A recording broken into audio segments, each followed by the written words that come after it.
Hello, Assalamualaikum warahmatullahi wabarakatuh. Back with me again, Milavia. And our topic today will be different from the previous one.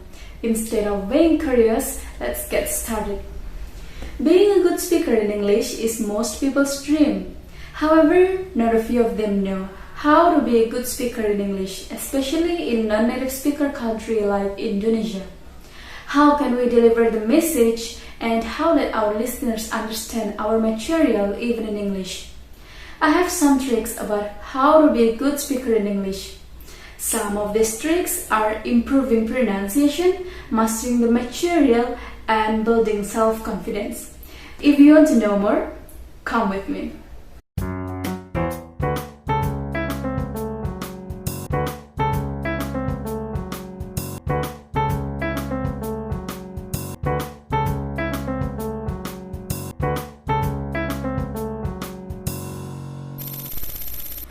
The first thing that is key to becoming a good speaker in English who lives in non-native speaker country like Indonesia is improving pronunciation. Before figuring out how to improve the pronunciation, let's find out why pronunciation is so important. When we were at school, our teacher gave a lot of English theory so that many students had amazing grammar and vocabulary skills. However, practicing by considering pronunciation is not priority at that time, so many students have a little problem when communicating in English. Whereas in the real world, when you are using English, pronunciation and fluency is very important. Why? First, pronunciation plays a major role when we talk about English speaking skills. As a fluent English speaker, you need to make sure that you make the proper pronunciation if you want to convey the message effectively and correctly. Not only that, a clear pronunciation can make others or listeners feel comfortable understanding you when you speak. How you pronounce the words and how fluently you speak can help you to get the attention of many listeners. Poor pronunciation creates additional obstacles in understanding between you and the person you are talking to. All roads lead to Rome. There are many ways to improve your English pronunciation skills. First, speaking by listening. Many students learn to speak by reading a book, but we have to start with speaking and listening, and then the book comes later. Why? Let's take an example to insert it. Our parents teach us to talk when we can't yet. Did they give us the book and then we were told to read it? No. They spell out words so we can hear them and follow them. What do you think? Is this example acceptable? Okay, let's take another example. A chef comes and knocking on your door and says, "Would you like to come and cook with me?" And you just, "No, I'm gonna stay home and read a book about cooking."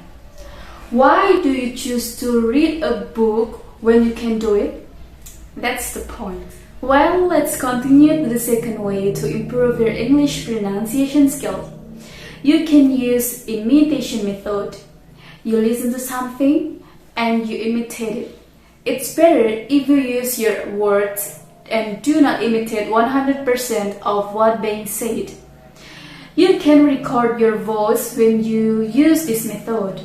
By recording it, you can hear it again and identify some of the possible mistakes. Speak aloud when using this method.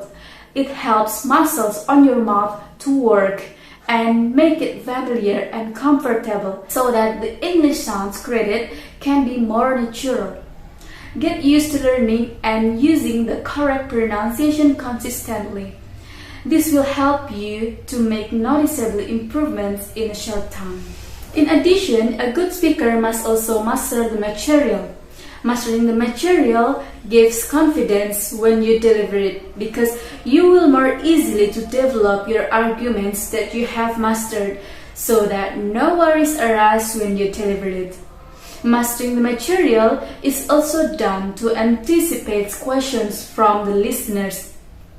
You can answer it without hesitation, thus generating confidence and trust from the listeners and not reducing their interest in what is being presented. The most important thing to be an English speaker is being confident. A lack of confidence can give negative assessment of yourself as a speaker.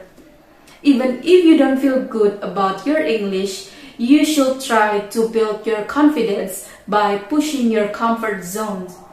There must be some fear when you do it, but in real life, you interact with others, make mistakes, get nervous, and see others laugh at your mistakes, but it's a normal thing. By pushing your comfort zones, you will become stronger and have the confidence that comes with it. The more confidence you have, the more you will lose your fear of speaking in public. Okay, let's review what can make us being a good speaker in English. Let's test your memory. What's the first? Good. The first is improving and correct our pronunciation. The more clearly your pronunciation, the audience will easily to understand what is being presented. What next? Clever. Master the material can boost our confidence and eliminate worries. The last? Right, the last is building self-confidence. Those tricks will help us to be a good speaker in English. Well, maybe all that I can say. If you have any tricks, you can add in the comment column below. Thank you. Wassalamualaikum warahmatullahi wabarakatuh. See you.